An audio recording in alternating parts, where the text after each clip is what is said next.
So good morning and good evening and welcome everyone to this book launch of Pallavas and Chalukyas Coopetition in Stone. I am Abhinav Agarwal, your host for this book launch event, and we have a distinguished galaxy of panelists who have kindly consented to grace this occasion and honor us with a few words. So this is how we are going to be running this event. So we will have our chief guest and our guest of honor who will say a few words, and then we will invite other special honored guests who have, as I said, consented to come on to this event, and each person has also agreed to speak on one particular area as it relates to this book. And before I get into the actual launch, I'll say a few words about our chief guest, Shri Bibek Debroy. So as you all know, Shri Bibek Debroy is the chairman of the Prime Minister's Economic Advisory Council. But in addition, he also has he is not only the author of more than 100 books that have spanned areas such as law reforms and railways and economics, world trade, Sanskrit translations, to even a book on limericks. Before that, he was the member of Niti Aayog till June 2019. In 2010, which is more than a decade back, he began his translation of the unabridged Mahabharata, specifically the critical edition as published by the Bhandarkar Oriental Research Institute. This project continued till 2014 when all 10 volumes were published. In 2015, he followed up with the translation of the Harivansh. In 2016, of the critical edition of the Valmiki Ramayana. This was followed by a 3-volume translation of the Bhagavad Puran, then followed the Markandeya Puran. Last year, he wrote 2 more books, Mahabharata for the Bhagavad Gita for millennials, and a book on the original translator into English of the Mahabharata, Manmath Nath Dutt. He was awarded the Padma Shri in 2015, and with those remarks, it is my delight and honor to invite Shri Bibek Debroy to say a few words and open launch this book launch event. Thank you, Abhinav. And thank you, Hariji, not only for having invited me, but for having given me the opportunity of reading this book, quite a heavy book actually, in advance. Because for people who do not know yet that since I've contributed a blurb, I had a preview of the book, and it's a fantastic, fantastic book. So congratulations to the 2 authors, Gurpreet Chopra and Bharat. Most of us are familiar with some of the temple complexes. There are 4 major complexes that are described in this book. Most of us are familiar. I hope I'm not provoking anyone by this remark. Most of us are familiar with at least 2 of them, Mahabalipuram and Kanchipuram. The ones associated with the Pallavas, probably some people are not that familiar with the 2 associated with the Chalukyas. This is a fantastic book because it describes itself as a coffee table book, but it's the book you'd like to carry with you when you actually visit these places.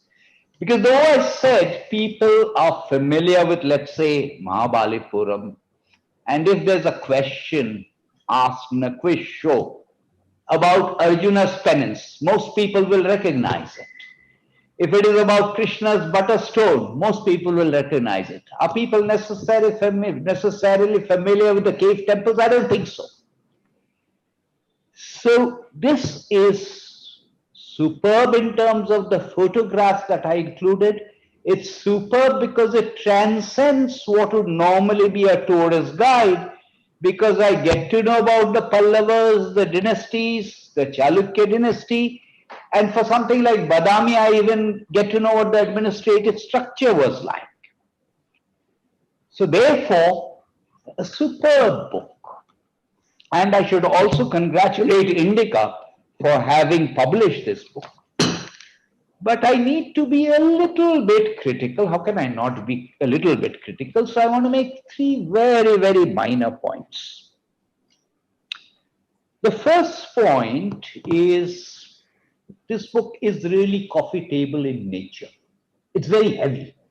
But it's like the book, it's the kind of book I would like to carry around if I went to Mahabalipuram, Kanchipuram, Badami. So maybe there'll be a soft version, ebook version, I don't know.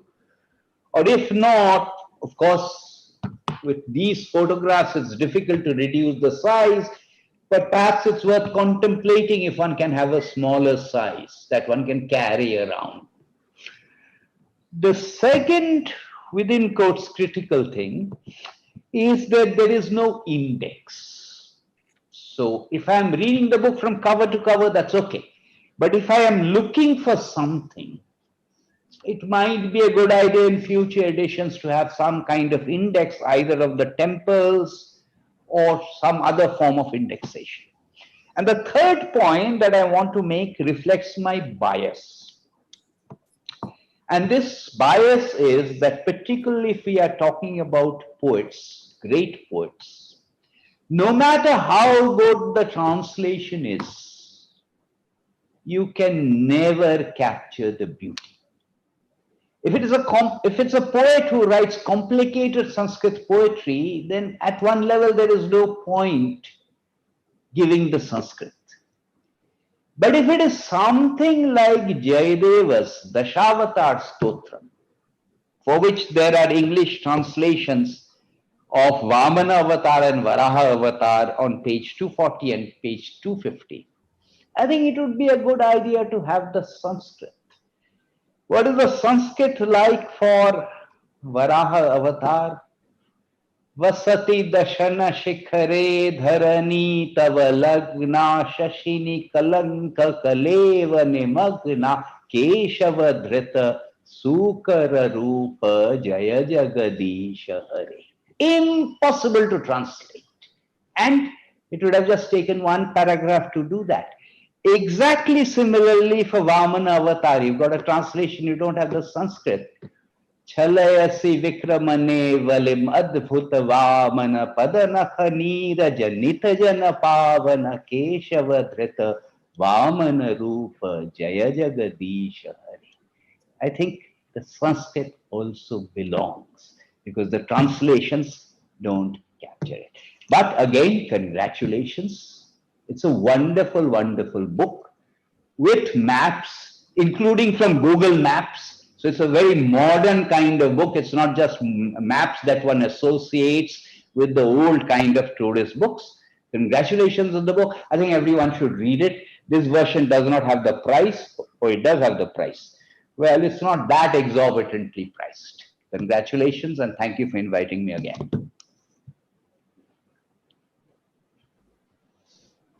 Thank you, Shri Bibek Debroy. I don't think any of us can agree to let you go so fast and so quickly. And you have provided us with, with at least 3 suggestions for, that you believe would have improved the book. And the Sanskrit translations are one that you have been for several years now commenting on the need for people to read. For even those who read your English translations, you make it a point to mention that the Sanskrit, that a translation cannot capture the essence and the beauty of the Sanskrit. So I think that point is very well taken. Now, in terms of, I have 2 questions, and I'm hoping you can shed some light or your opinions on. The first one is that if Bharat and Gurpreet were to do a follow-up book, what would you suggest to them? Because with a book like this, I cannot imagine them stopping at just one book. I think it would be a tragedy if they were to stop at one book. So for a second book, what would you like to see? Yeah. I'm not running away. I'm not making my remarks and disappearing. That's not what I'm going to do. But if I look at this book, you see, this book is heavy on pictures, deliberately so. Whatever be the topic for the next book, I think there should be more of text. Now, what do I mean by that?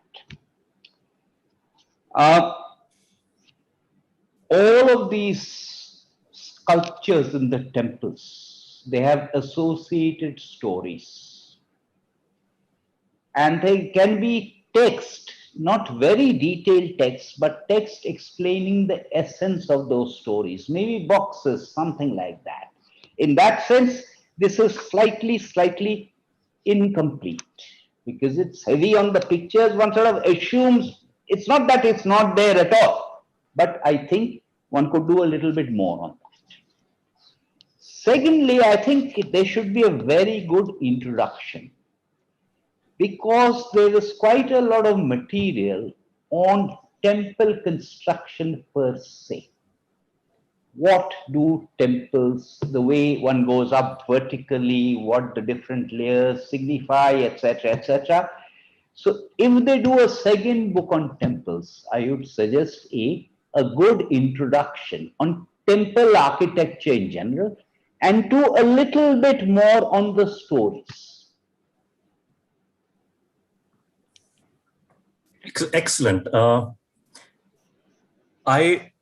If any of our panelists have a question for Sri Bibek Debroy, you can ask that now. If not, I'm not supposed to answer questions. The authors are supposed to answer the questions. Oh, the authors will go through a grilling. Trust me, they'll go through a complete grilling. But okay, let's do one thing. Let's move to our second honored guest, and it again, as before, gives me great pleasure and honor to invite Sri Meenakshi Jain to speak a few words as a guest of honor. And before that, I will read out a few words about Meenakshi Jain ji. So she needs no introduction, but nonetheless, she is a historian and now retired professor of history at Gargi College.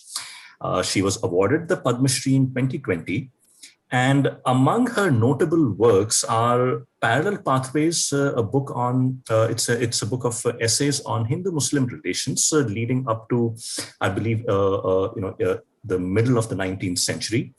Then came a tour de force, Rama in Ayodhya in 2013, that still, almost a decade later, is one of those landmark books that set a narrative and changed a lot of the misconceptions and deliberate distortions that had been perpetrated over the years. If that was not enough, then Sati, Evangelicals, Baptist Missionaries, and the Changing Colonial Discourse that was published in 2016 was an even greater achievement, if I may say so. This was followed by The Battle for Rama, Case of the Temple at Ayodhya, which came out in 2017, and her last book was Flight of Deities and Rebirth of Temples, Episodes from Indian History.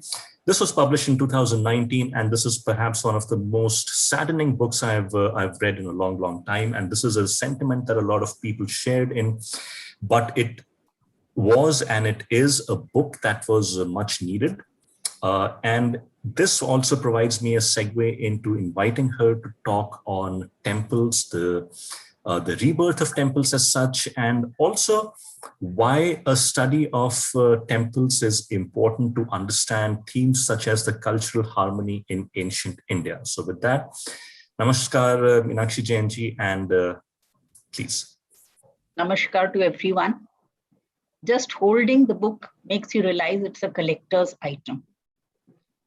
The pictures are absolutely stunning, as Dr. Debroy has pointed out, but text is also impressive because they have gone through all the scholarly works on this subject by historians like Shivram Murthy and C. Meenakshi, and also luminaries who are experts on art history who are present today.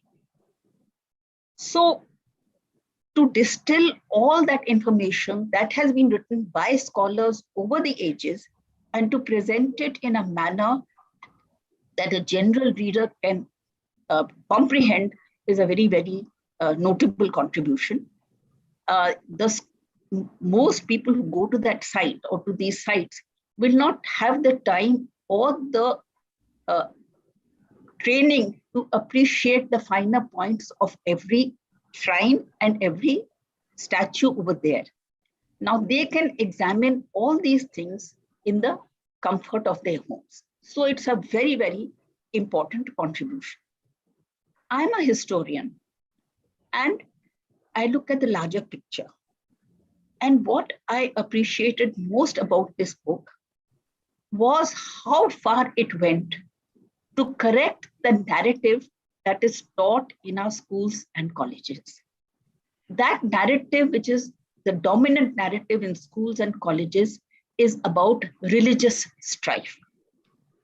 The religions are always at war, and this is the narrative that this book corrects.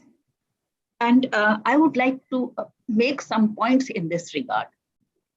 One is that Jainism, Buddhism, Hinduism, and all other religions, they had shared common symbols, sacred symbols, like chakra, like Srivatsa, like sacred trees, people, kalpvriksh, goddesses like Lakshmi, deities like Ganesh. They all sprang from this soil and they were the heritage of everyone. So all these common sacred symbols were the collective heritage of the people, and they were common to Jainism, Buddhism, Hinduism. So to go on saying that this was a country which only witnessed religious strife is very wrong. I will just give some examples. The Dharma Chakra of Buddha was reminiscent of the Sudarshan Chakra of Vishnu. Buddha's pad were worshipped, so were Vishnu's pad. Buddha was later assimilated as an avatar of Vishnu.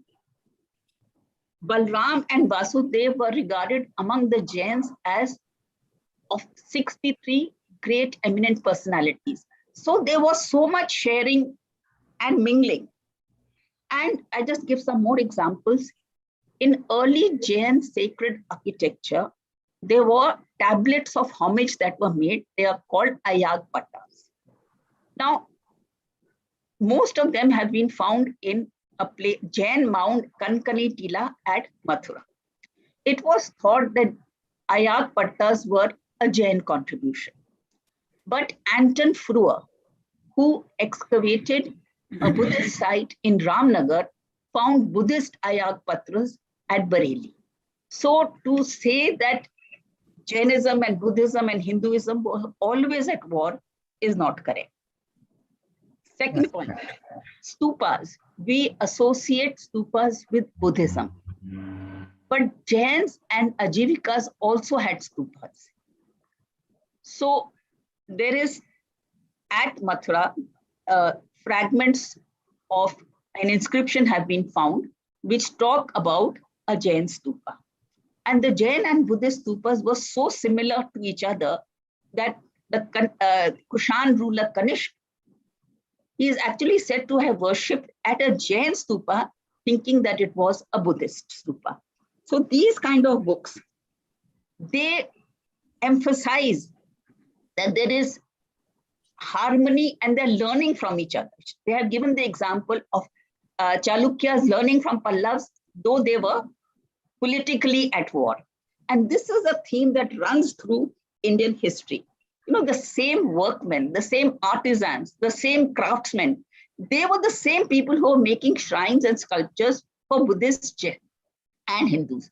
So it was not that the Jains had their special sculptors, architects, and the Buddhists had their own, and the Hindus had their own. It was not like that at all.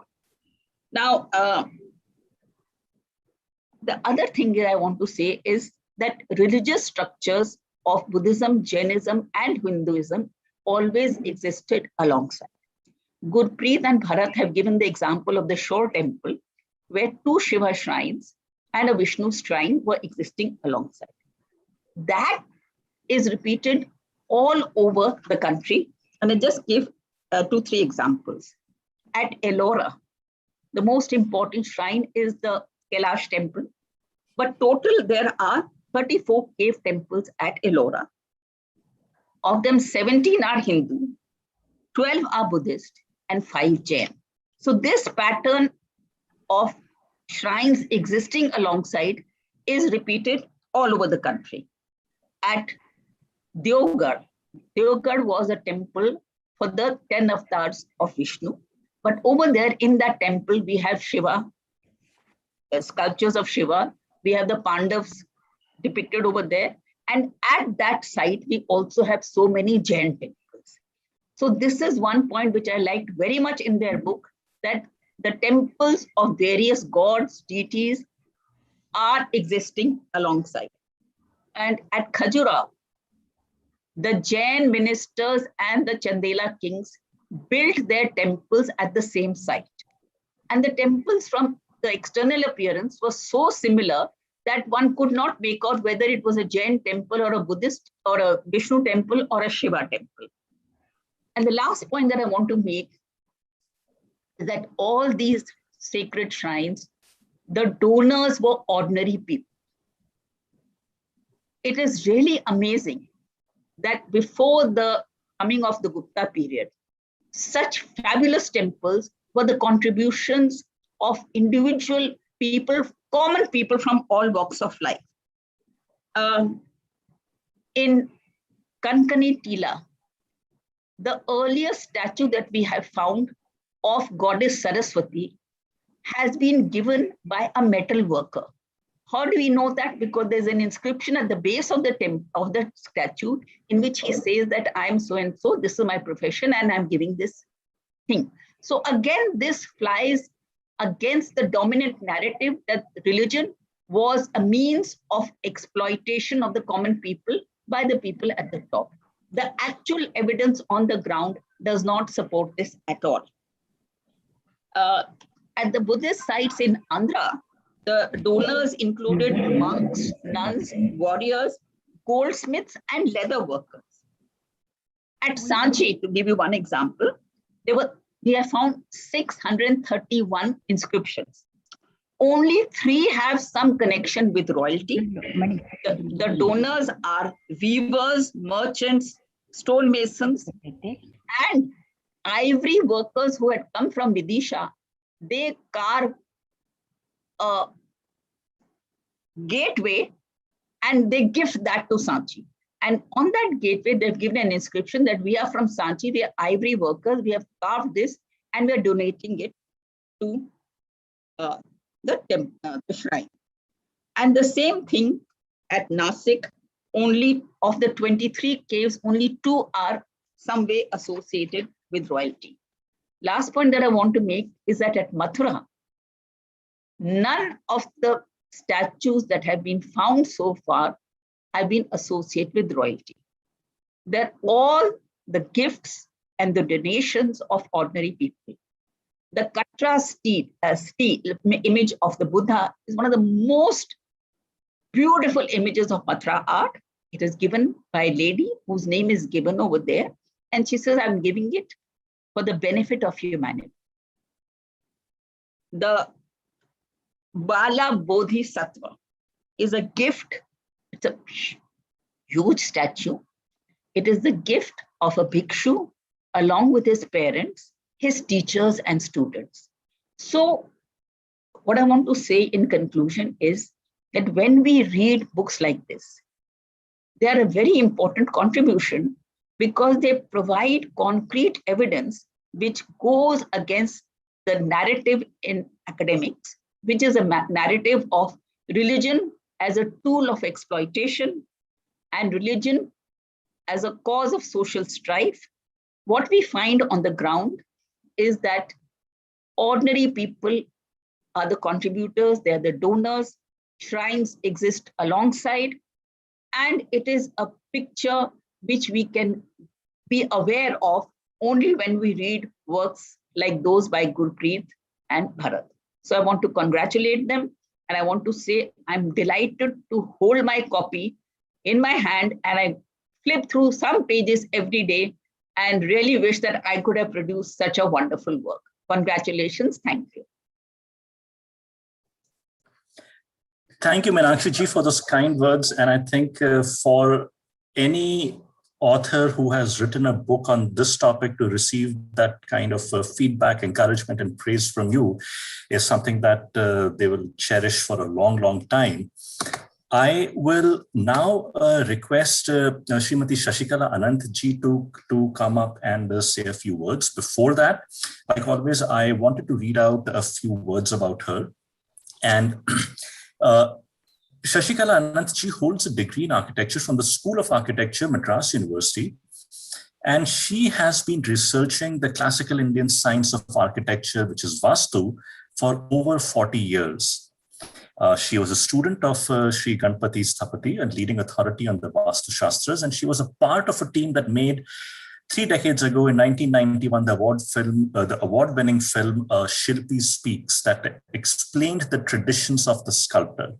She has written several books on Vastu, some of which are The Indian Tradition of Design based on Vastu Shastras, A Penguin Guide to Vastu, and Vastu, A Path to Harmonious Living. She has also written an English translation of Pratimamana Lakshanam, a book on iconometry by Sri Ganpati Sthapati. So she now lives in Kotagiri, and she and her husband have set up a meditation center in a small village outside of Kotagiri. And they are continuing the work with teaching and training young people on the path of yoga and Vastu. So with that, it gives me great delight and honor in inviting Shashikala Anant ji to say a few words on the Sthapatis, the guilds, and the development. Thank you. Namaskaram. It was a great pleasure getting the manuscript from Gurpreet and Bharat. It was a wonderful read. I really thoroughly enjoyed it. And as the other speakers have said, it's an extraordinary effort from first-time writers. But then I also think when you write for the first time, you put in your heart and soul. And so you're more inspired. You get very jaded after the second or the third book. So I think that enthusiasm is there for everybody to read and experience with them. And for those of us who come from Tamil Nadu, I think the idea of the Pallavas, the Cholas, and the Pandyas is the trilogy written by Kalki. It's an unforgettable series, which is what we were all brought up on. So the Pallavas is Shivagami in Sabadam, where the whole experience of Mamalapuram and Kanchipuram has been depicted with the everyday life of the people. And also the whole skirmish with the Rashtrakudas and the Vatapi and so on. So there is a feeling of both these cultures when you read the books of Kalki. And then, of course, the Pandya, which comes in Parthiban Kanavu, and the most famous of all, which is Ponniyin Selvan, which is about the Chola kings. So there is a certain vibrancy to this cultural heritage that we sit on. And one of the things that I learned in my 10 years with Ganapati Sthapati and subsequent years with all the Vishwakarma people I have worked with is that these are a people who have straddled the history of the Indian subcontinent through the various kings and stripes and so on. And they actually moved. They were a guild. And there is a mention of the Shilpi guild in Buddhist Brahmanas and so on. And Ganapati Sthapati has talked to me a lot about how they used to move bag and baggage. When the next kingdom, the king was more a better patron. They moved there and they did their best for that community there. And I totally agree with Meenakshi ji's background about all the various types of buildings for all the dharmas. whether it is Jainism, Buddhism, or Hinduism, built by the same people. In fact, Stapati used to make this slightly tongue-in-cheek statement, saying that Vishwakarmas are all Shaktas by birth. We worship Shakti. We wear the physical characteristics of a Shaivite, Vibhuti and everything. And then we build the temples for a Vishnu devotee. So actually, their capacity to be able to straddle these multiple streams of the Shanmarga was because they had a very strong rooting in the philosophies and the religious systems. They were actually scholars in the Agama Shastra, as well as people who had studied the Vedas. They were also astrologers. So if you look at the tradition of the Vishwakarma, there were actually 5 groups of people, subgroups: Manu, Maya, Twashta, Shilpi, and Vishwagnya. So it means that everything that is designed in the environment was actually under their purview. Till, of course, the British educated system took over, they were sidelined, they were completely marginalized. And we English-speaking, university educated elite took over design. And we don't design, you see, we put it on paper. And we have workmen doing it for us. But in the tradition, which is what I sent back as a feedback to Gurpreet and Bharat, in the tradition, it was a team effort, starting with the sourcing of the material, which could be the rock from the rock face, and taking it to the building site, which means by bullock carts or being dragged by elephants, whatever, it was taken to the site. And after that, the cutting of the material, then the building of the structure, finishing, and then the final eye-opening of the sculpture. Everything is the same community. So the capacity to look at that material and see the beauty of the hidden sculpture within it or the hidden temple within it, and to be able to finally enliven it. Because eye-opening is a symbolic way of bringing the divine energy into the earth. And this whole process is a remarkable journey. And today's architecture is completely divested of this amazing spirituality. And it's something that I've been fighting for 40 years to bring it back so that people can study this and actually they can embody. Because the Vishwakarma community, the most beautiful part of the Parampara Siksha is that the child embodies. It is not sitting here in the top of the head as a cerebral piece of information. Their hands are crafting it.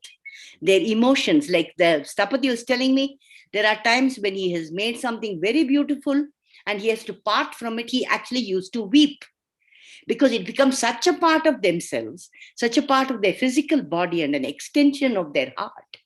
So this entire process of the Vishwakarma, which is, I think, a remarkable story that ought to be highlighted rather than the kings who patronized. They were only the patrons. They were the money bags, as we call it today. They opened their treasury for this action to take place. In fact, temples were supposed to have been the people's contribution. All the people were involved, the local people were involved in the temple. So they also offered, as Meenakshi Ji was saying, and earlier speakers have been speaking about it, there is a contribution, even if it is a small amount, by every member of that particular space. And when a temple is being built, it is also important to remember that a story, a narrative is created. Even if it is not a narrative that goes back hundreds of years, even if it's a current day narrative of a family or a vision that somebody saw or a dream or whatever, that is brought into that space. It is anchored into that space, so that there would be a link between the people and the actual action of that temple being built there. And of course, the styles. a lot of data being pushed around by historians about the styles. The style actually is an evolutionary process. When the craftspeople, when the artisans, when the sculptors, when the artists learned to use the stone, learned to use the brick in more and more sensitive, more and more skilled ways, you evolved a new style. It has nothing to do with historical dating of, 300 was this style and 500 was, it was not like that. It is the capacity. Like, for example, when I make drawings as an architect, there is a certain kind of drawing that I can make when I have had 2-3 years of experience. As today, after 40 years of experience, I can actually see the whole design in my head. And my pencil does it in 5 minutes. I don't use the computer at all. I never learned it. I don't want to learn it. For me, it's always the pencil on a sketch pad. So for that ability to translate it, it requires maybe a half a day for me. What would have taken me maybe several weeks as a youngster. So this movement or evolution of your skill set, and here we are not talking about one person's skill set. We are talking about a team. Because, for example, a temple of the stature, of the size, of magnitude of Brihadishwara temple in Tanjavur to have been built required the involvement of over 3,000 people. So today, I think as a management study, it is a remarkable effort. How did they manage to feed 3,000 people? Where did they house them? So all this needs to be looked at. Apparently, there was a whole township of blacksmiths who were supplying the metal needed for the work. Every chisel has to be sent back to the forge after 1 hour. It loses its edge. So can you imagine 1,000 workers and their chisels, the sizes of the forges, which were actually resharpening these metals? How many of them would have got broken? Which means new ones were being made. So we are talking about a technical factory out there, right? And this whole foolish theory that they are bringing in, that they had a 3-kilometer long ramp on which the stones were being rolled. Those of you who know your basic engineering, if you're building a structure which is at an angle, which is what your temple Vimana is, and they are actually without any mortar, the stone is being placed one above the other on self-weight, and the middle is a hollow, right? If you hit a 3-kilometer long ramp, which is going to be 208 feet tall, which is the height of the Vimana, this will break. It cannot stand the force of this. It's an engineering fallacy. There is no way an unstable structure can take the weight of this ramp. Actually, what happens in the tradition, nobody asked the traditionalist. This is why we made that film. A Shilpi speaks. For the first time, a Shilpi has spoken. Historians have come with their theories. Translators from Sanskritam to English have come up with their theories. Nobody talked to the Vishwakarma. And they have a tradition of building stone temples that are mortar-free joints, which is called the Sahara Kattu Suvar, which means a scaffolding wall. So what they did was, this is the size of your temple, or this is the size of your temple, okay? The width of the base into 3 would be the size of the scaffolding wall that will go around the temple. And it will embrace the structure, and it's made of mud with some stone pieces. And this wall, the scaffolding wall, will go up with the temple. The center, which is an empty space, will get filled up with river sand. So at every level, they got a platform 3 times the size of the width of the base, on which the biggest stone pieces were kept. And there would be a spiral staircase around this, on which the smaller pieces were carried by the workmen. And the big ones will keep going up. The topmost, the famous Shikara of Brihadishwara temple, everybody says, such a big piece, how did they bring? You cannot roll such a big piece on a ramp, on a structure like this. It is not possible.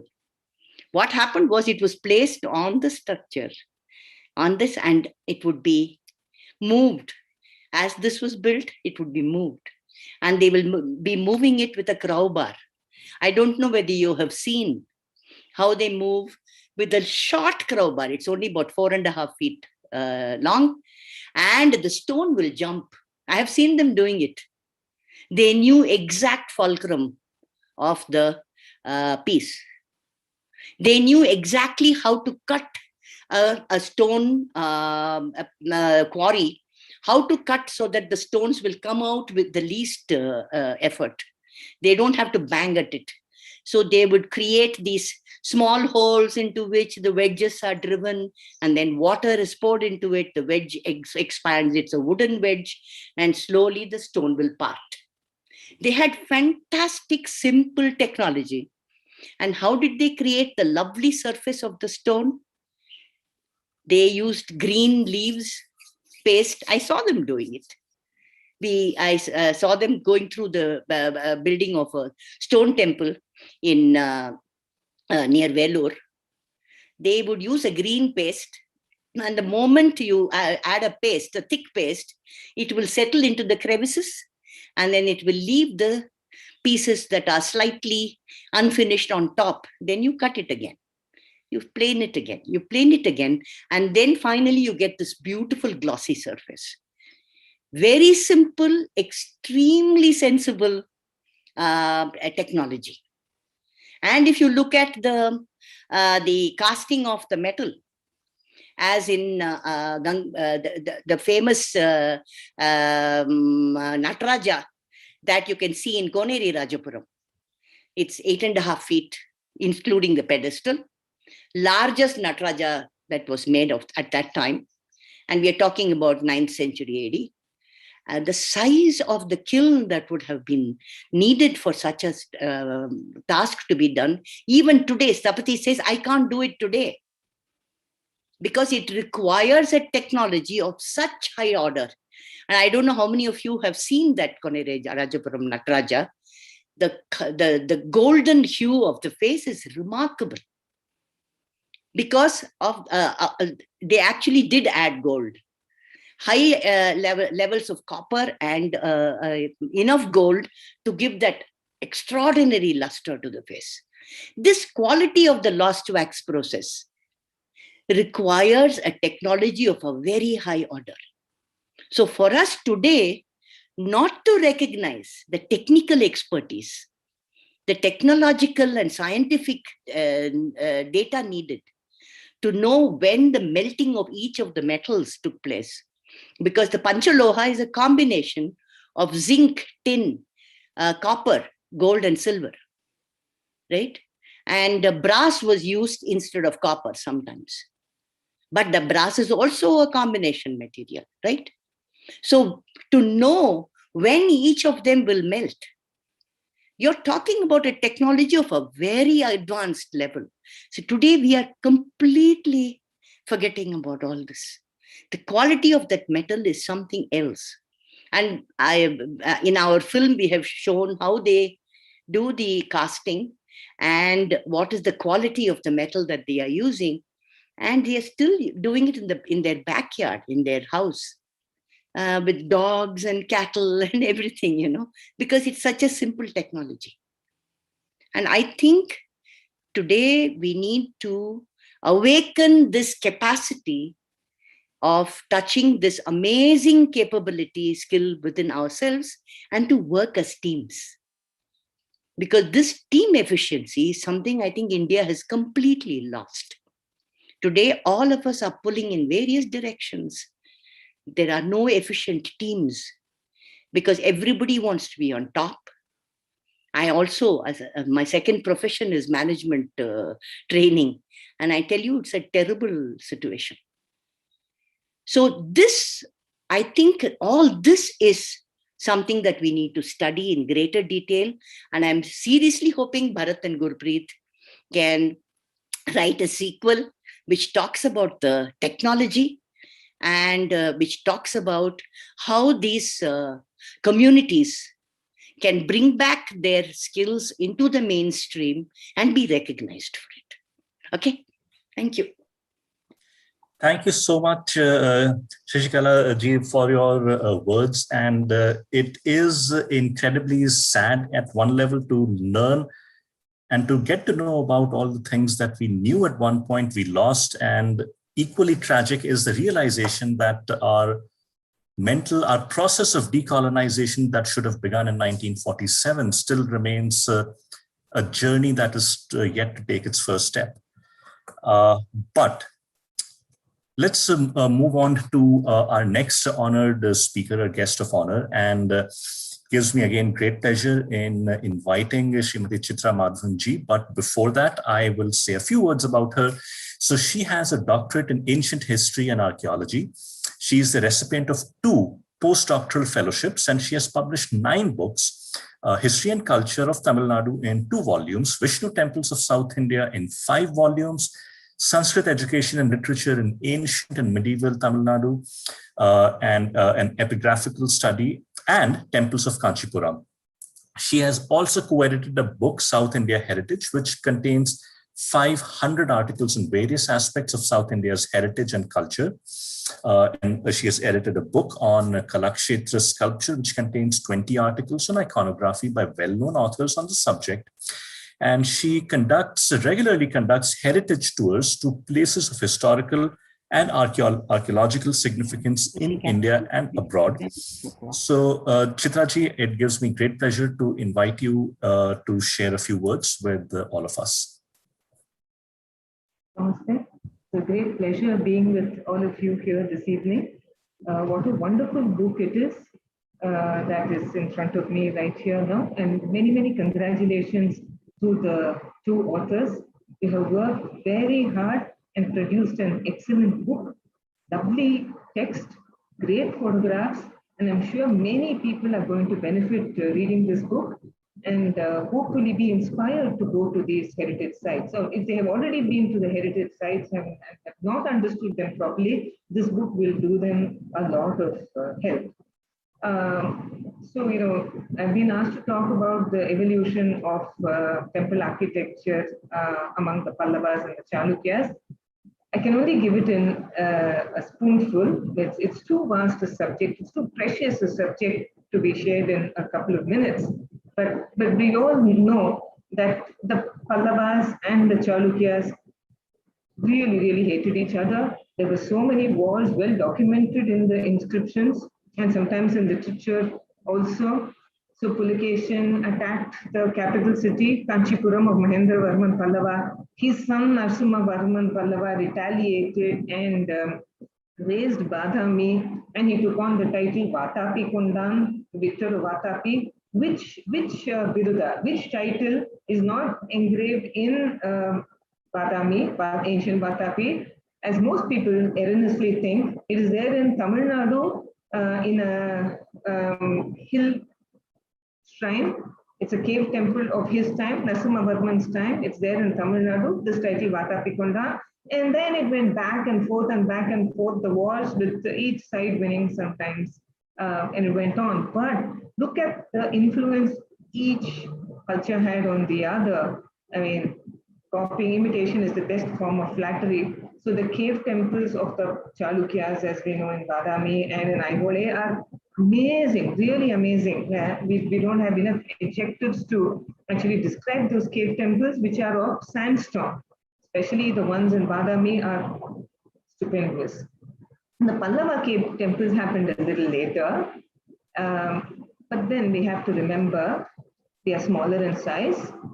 They are perhaps not as intricate in design as the ones in the Chalukyan country, but these are of granite, the ones in the Pallava country. And after the Mauryan caves, it was the Pallavas that did it in granite. In between, there were no granite cave temples in India, not in Achanta, not in Ellora, not in the Chalukyan country. It was left to the Pallava in North Tamil Nadu to design cave temples out of granite. And we know that this King Mahendravarman of the 7th century was completely versatile. He was a Sanskritam scholar, he was a poet, he was a painter. He had the title Chitrakara Kuli as well. And he had another title, another birada, Vichitra Chitta, which means unique-minded. And in this cave temple of his, probably his first, in a village, now a village called Mandakapattu, about maybe 3 hours from Chennai, he had engraved this verse in Sanskritam in the Grantha script, Etad Anishtikam Adrumam Aloham Ashudam Vichitra Chittena Nirmapitam Nirpena Brahmeshwara Vishnu Lakshita Yatanam. It was for Brahma, Ishvara and Shiva. But look at that beauty of it, Etad, this. Anishtikam, Ishta is brick without brick, Adruma without wood, Aloha without metal, Ashuddha without mortar. I've done this without, meaning it's of stone. And that was the poet that he was. So while the cave temples of the Pallavas came after the cave temples of the Chalukyas, in one of the many wars that were fought between the Pallavas and the Chalukyas, Chalukya Vikramaditya visits Kanchipuram in the 8th century, and he chases this king Nandivarman II Pallava Malla out of Kanchipuram. And as he's going through the city, he sees this wonderful temple called the Kailasanatha temple, which at that point of time was called Rajasimheshwara, since it was constructed in the time of Rajasimha Pallava, a little before Vikramaditya invaded Kanchipuram. He didn't touch anything in Kanchipuram. He fell in love with this temple, and he wanted something exactly like it to be constructed in Pattadakkal, his famous city in the Chalukyan country. And there is now the Virupaksha temple, originally the Lokeshwara temple, as his wife Lokama Devi had sponsored the building of that shrine. And there are so many common features between the Kailasanatha and the Virupaksha temple in Pattadakkal. Incidentally, there was this institution, this education institution called the Ghatika in Kanchipuram. And according to this very great scholar of Pallava history, Dr. C. Meenakshi, the very first lady to get her doctorate from the Madras University, she mentions that after the Kailasanatha temple was built, in all likelihood, this Ghatika, this great educational Vedic center of learning, functioned in the premises of the Kailasanatha temple. And when Vikramaditya Chalukya came to Kanchipuram and having fallen in love with the Kailasanatha temple, made a donation to this ancient shrine, he mentions in an inscription that is still there in that temple, he says, as an imprecatory verse, right at the end, he says, "Those who dare to destroy the charity that I have thus given will go to a certain hell, which people who have killed men of this Ghatika would go to." Meaning the people of the scholars of the Ghatika were held in such great esteem that if anybody thought of harming them, the hell that they would go to would be a supreme hell.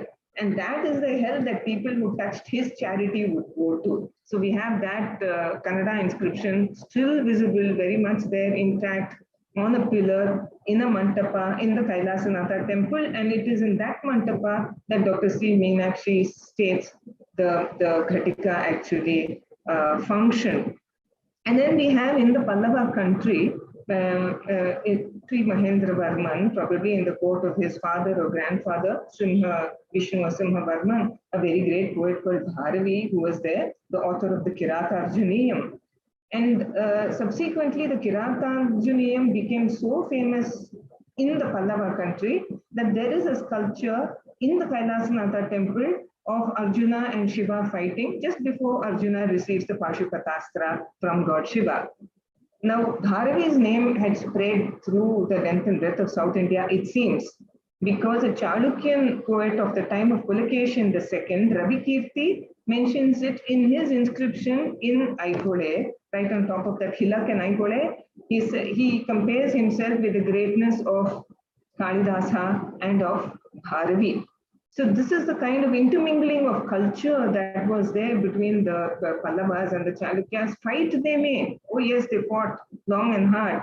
But the mixing of these cultural elements, be it literature, be it language, be it architecture, be it sculptures, and these temples are repositories of what have you, as Dr. Shashikala Anthan has just mentioned, the technology used in the building of these temples is awesome. Yes, the Pallavas in Tamil Nadu started with stone, the Chalukyas did start with stone. Their temples are very much smaller than the later temples which became grander and grander, yes, but the blueprint was laid by the Pallavas and their contemporaries, the Pandyas in the Tamil country, and by the Chalukyas in their region. So the legacy that they have left behind is immense. And I'm afraid, the lay person hasn't yet imbibed that spirit that is there by way of architecture and sculpture and literature in India. We have a long, long way to go by way of instilling this kind of heritage consciousness in our school children so that they will grow up to be admirers of all the heritage, rich, very glorious heritage that we have. And I feel that this book written by these two authors is going to go a very, very long way in filling that gap to a great extent. And hoping to read many, many books from you both. Thank you so much. Thank you so much, Chitraji, for your comments and your words of encouragement for the authors. I think getting validation, endorsement, and encouragement from authorities in their respective fields, I think, is the best. It is one of the best feelings for authors, and I'm sure Gurpreet and Bharat will take away a lot of encouragement from your and everyone else's kind words. I will now move on to our next distinguished guest of honor. And this is Srimati Vasundhara ji. And I'll say a few words before I invite her to share her thoughts with all of us. She's a historian, epigraphist, and iconographist, and the author of several works such as Hampi Vijayanagar, the Temple of Vitthal, Kalamukh and Pashupat temples in Dharwad, the Shaiva monuments at Pattadakal. And she has been working on the history of Karnataka for almost 5 decades now. And she has worked on several temple sites in Karnataka, including the famous Hampi, Badami, Pattadakal, Mukteshwar, and the Kalmukh temples. And she was born in Haveri in the Dharwad district. And she studied history, Indian epigraphy, and French at Karnataka University. And she went on a scholarship to study theater in France. And after studying theater for 2 years, she returned to history, did her PhD from the Sorbonne University in Paris. Vasundhara ji, it is my honor and privilege to invite you to share a few words with us. Thank you. Thank you very much. Thank you for thinking of me and inviting me to speak something about the book. And unfortunately, I have to speak about something. The book, I have not seen it. And I don't know what is the matter in it. So I'll be making, kindly excuse me if I make some general remarks on the subject. And first of all, I'll start saying that the history of Karnataka, it is written, whether it is Chalukyas or Vijayanagara or any other subject, mostly it is written on chronicles and hearsay accounts and later literary sources. Instead of, I'm an epigraphist, so I depend more upon epigraphic data for writing the history.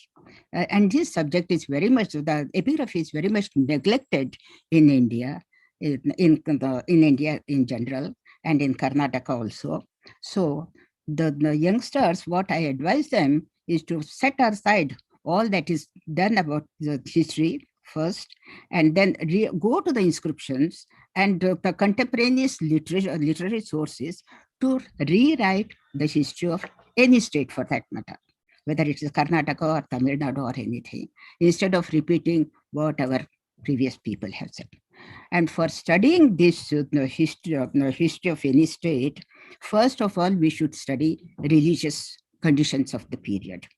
For religious conditions, it's very difficult for that time because we don't have many sources. Because the religion that was very much popular from north to south and east to west was Lakula Shaiva. This religion has not been studied much. And for studying Lakula Shaiva Shaivism, we don't have many sources. Here and there we do get, but we have to search for them. And most of the important sources are epigraphs and monuments. So we have to study these monuments and the inscription. When we study monuments, we have to keep in mind this what epigraphy inscriptions give us information about the temple. And for example, I tell you for this Pattadakal, I have worked with my husband on Pattadakal temples, and there are many wrong interpretations about the Pattadakal temple and wrong interpretation of inscriptions. Fleet was the first to publish those inscriptions. We should congratulate him for doing it, but unfortunately, he had given many wrong interpretations. For example, the first one I tell you that we have worked on these temples, and I speak especially about this Lokeshwara temple, that is Virupaksha temple. Somebody mentioned, you have mentioned, I think, Virupaksha temple in Pattadakal. And there is in the inscriptions, it is said that Gundan, the Tenkana Dishe Sutradhari, and the Fleet interpreted it as Tenkana Dishe means the south. Karnataka is also in the south, but for him, Tenkana means the south means Tamil Nadu. And he said that since Vikramaditya, he conquered Pallavas, he brought the artists from the Tamil Nadu, from Kanchipuram, and they built this temple, but it's not correct. Because first of all, Gundan is a typical of Kannada word, Kannada name. You don't get Gundan in Tamil Nadu inscriptions, Tamil inscriptions. And in another, and Dakshina, the Tenkana Dishe Sutradhari. Dishe means here, he interpreted that as direction from south, so from southern direction. But Dishe has another meaning also, and that is style. The Sutradhari means important architect in the South Indian style. And many people think that Lokeshwara temple is a copy of Kailasnatha temple. No, it is not true. Because when Kailasnatha temple was built by Rajsimha there, his contemporary Vijayaditya, who was ruling over Karnataka from Badami, and he built a temple to Vijayeshwara, and both are in South Indian temples, South Indian styles. So they are the first two temples in South in Karnataka and Tamil Nadu. They are in South Indian style, we can say. And from that time, it was introduced. And when already that South Indian style is introduced in Karnataka and in the Chalukyan Empire, why should that lady, that queen, Loka Mahadevi, should bring artists from Tamil Nadu to build the temples? And we should also remember that these Tamil Nadu, perhaps there was only one school, and these artists were trained in that school, and some went to Tamil Nadu and some came to Karnataka, and they built the temples in the same style. We should take it in the global view we have to take, and not saying that they were in wars and see, I like very much the saying of C.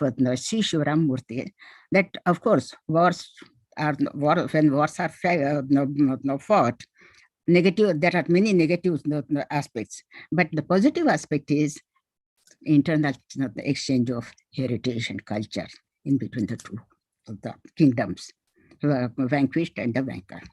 So this is also was there. And when we study these these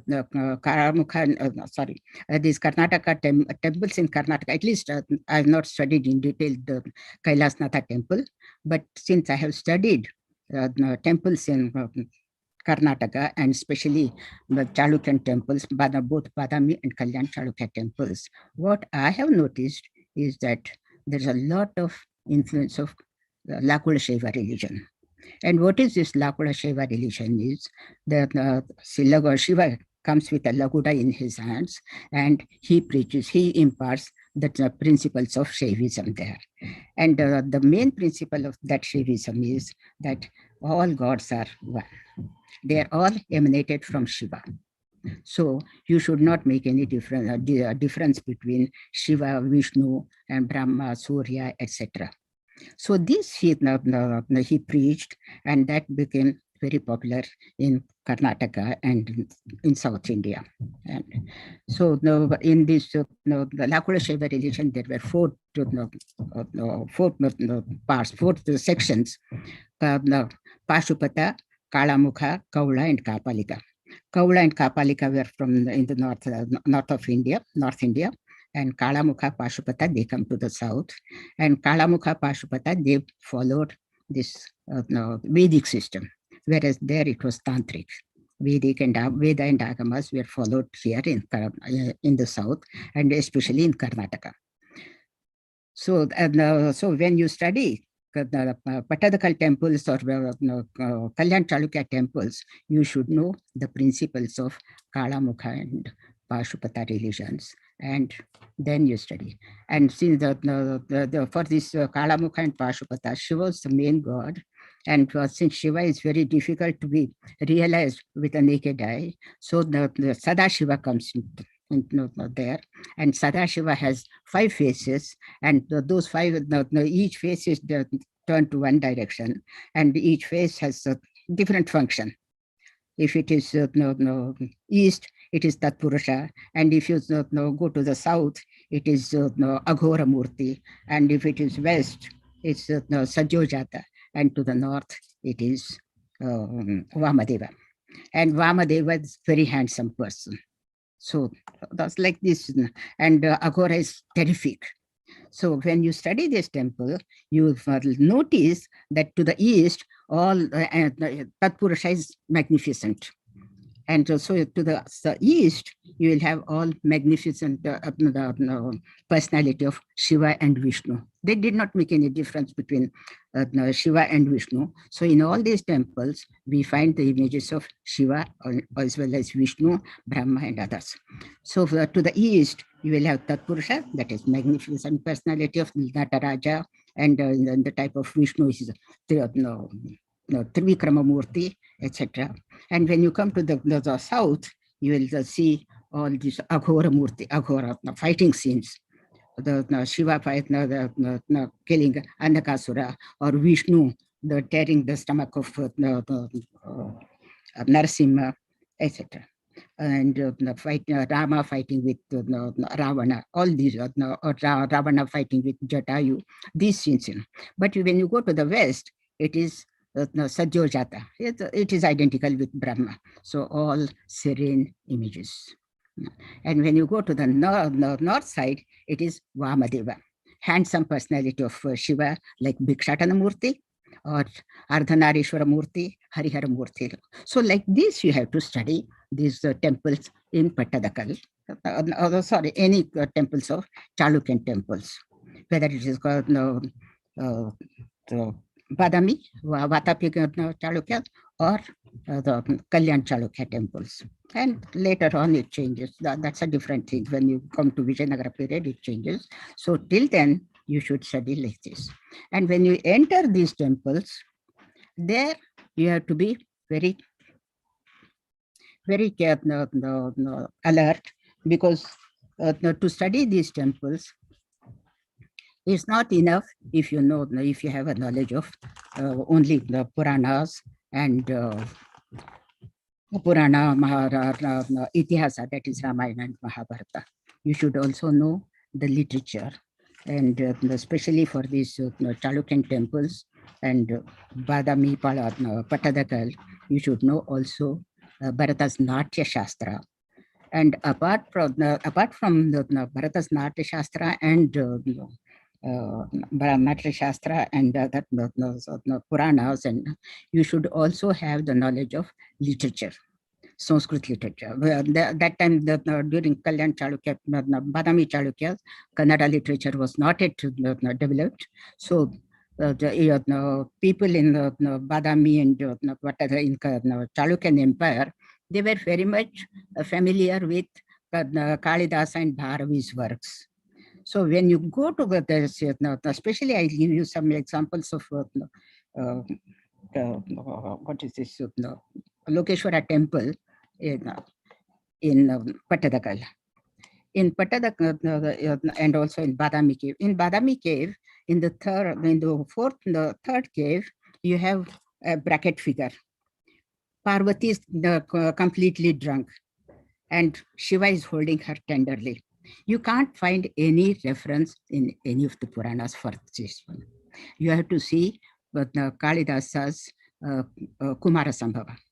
In the 8th Sarga, Shiva, Kalidasa writes that Vanadevi, Savita Devi, the goddess of forest, she gives the nectar of Kalpavriksha to Shiva, and he takes tenderly Parvati on his laps, and he makes her drink that that liquor, and she becomes completely drunk. And as a result, she was about to fall down, and Shiva holds her tenderly and puts her on the crystal bed.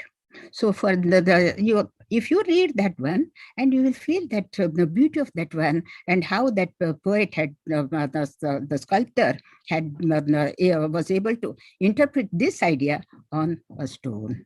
You will enjoy both the sculpture and also the text, Kalidasa. And there is another one in Patadakal, in Virupaksha temple.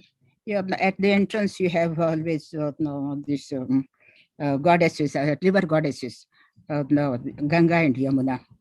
And in almost all the temples all over India, the Ganga and Yamuna, they are standing in a human form, because they were river goddesses. They take a human form, and somebody holds umbrella or chauri, etc. Chauri bearers are there. But in the Lokeshwara temple, that's Virupaksha temple, on the door jambs, you have the Ganga and Yamuna, and the chauris are represented, but nobody holds it. There was one lady who worked on the river goddesses in the temples, and she said, only in this temple, nobody holds that chauris. I don't know who is. And for this, again, you have to read Kalidasa's Kumara Sambhava. In that, when Shiva was getting married, that procession, all the gods and goddesses, the procession goes to the Himalaya. And while going, this goddess, the Yamuna and Ganga, they take the human form, and they also go.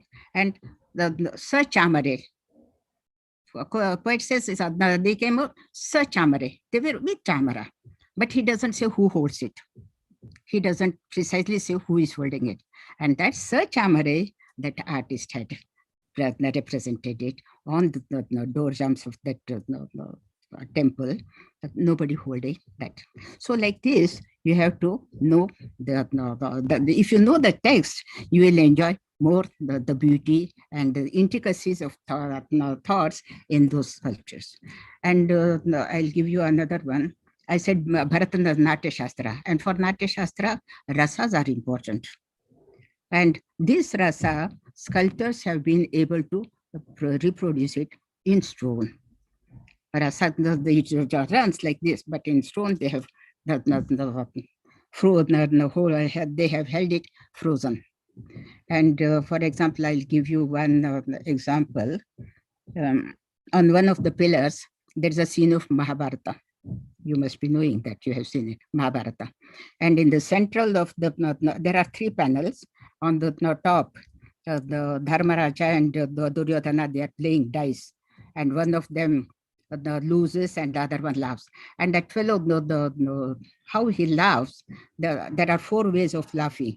If he is a royal personality, and then the king like this, Dhiro Naika, Dhiro Datta Naika, and that's it, he should only smile. And if he's a demon, he should give attahasa. He should laugh. And that attahasa, the Duryodhana, how he gives attahasa laughter, that he has shown, ha ha ha, like this he's showing. And whereas Duryodhana is, the Dharmaraja is sitting. And all the other brothers, they bring Draupadi, and how all brothers, they are standing helpless. So Karuna Rasa is there. And in the central panel, the Bhishma is sleeping, lying on the Sharashaya. And the arrows are pricking in his body, blood is oozing, he is suffering, but still he is there. So this is Adbhuta Rasa, how you get Adbhuta Rasa. And then Krishna asks him, give some discourse on Dharma. And Bhishma, he gives he makes a discourse, he speaks about Dharma, and that it is shown that he is in the Vyakhyana Mudra, that is, he is speaking. And this is Shantarasa is there. And they are listening to him, 4 brothers sitting, standing there. And it is in the battlefield, that is Bibhatsa and Bhayanaka Rasa, that he has been able to represent this one. So if you know, and in the lowest panel, this Duryodhana is hiding in the water, Vaishampayana, and Krishna tells Bhima to provoke him so that he will come out of the water and you can fight. So how Bhima is shouting, it is so loud, but how to show it, that one? So Bhima is shouting and like this, and Dharmaraja is saying, be calm, please take. So like this. And then, of course, Veera Rasa, both are fighting. And then on the other panel, there is a Kiratarjunaya scene.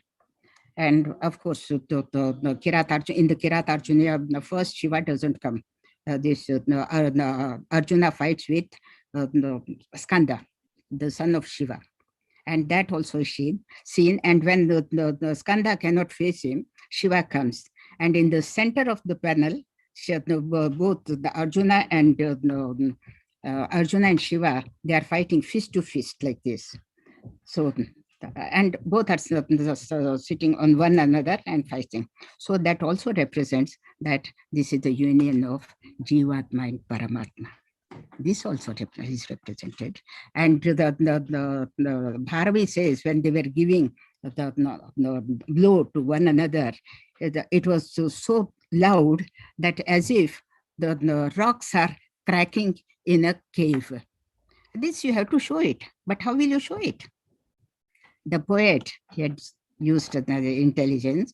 He had brought Parvati, and she is not poet. The sculptor, he had used his imagination, and when the Shiva and Arjuna, they are fighting, Parvati is standing there, and she could not stand that loud noise, so she puts her hands on the ears. So these things, if you know the text, and if you know that, if you see these sculptures, then you will enjoy much better. So for that, what my advice is, I'm sorry, I have not seen your books. I'm very eager to see your book. Hopefully I'll be in India on Monday, this Monday, and you can send the book to me, to my address in Mysore, and I'll be very happy to read your book. And if I have to say something, and I'll be in Mysore for 4 or 5 months, you can come and see me if you want to. If you want, it's not an obligation. You can, and we can have a discussion, more discussion. And since I'm already an old lady, it's you to take the relay and do the work, much more work. And for that, my advice is to go directly to the original sources. Don't depend upon what the X, Y, Z, they have said, X has said this, the Y had said that one, and you don't take any other media in that. You go directly and give your own opinions, and that will be your original contribution to our Indian history. And our India will shine much better, because I stay here in France, and I see how Indian history is misinterpreted here. So you give them some good knowledge, original knowledge. So for that, you read inscriptions and contemporaneous sources, the literary works which were published in those days, that time, and also the other this Purana and Itihasa, all these things. And in Ramayana, there is not only Valmiki Ramayana, there are so many versions of Ramayana. So you should see all those Ramayanas, all those Mahabharatas, and some local the legends were current, and what was that you should see. And then, but don't take the fiction for facts.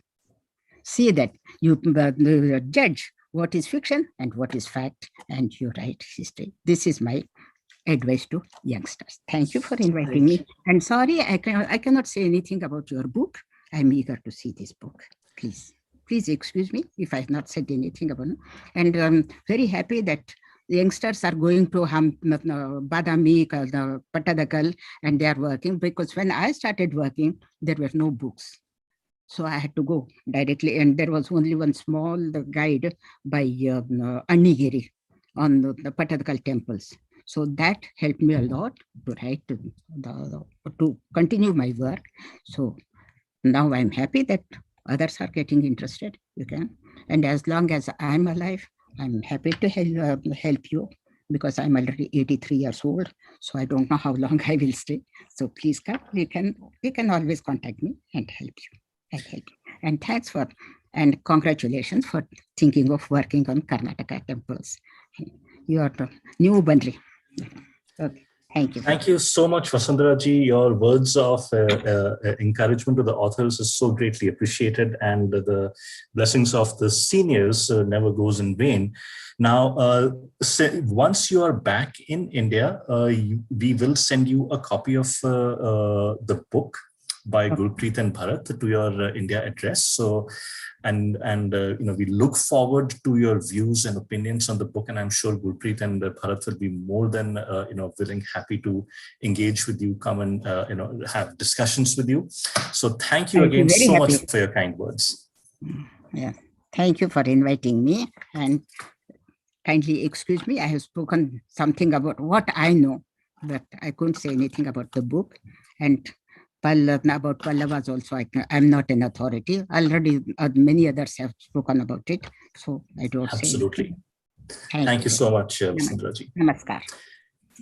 And lastly, but not the least, in our special guests of honor who have agreed and spoken so far, it gives me great honor and pleasure to now introduce and invite our last guest, which is Deepa Doraiswamy ji.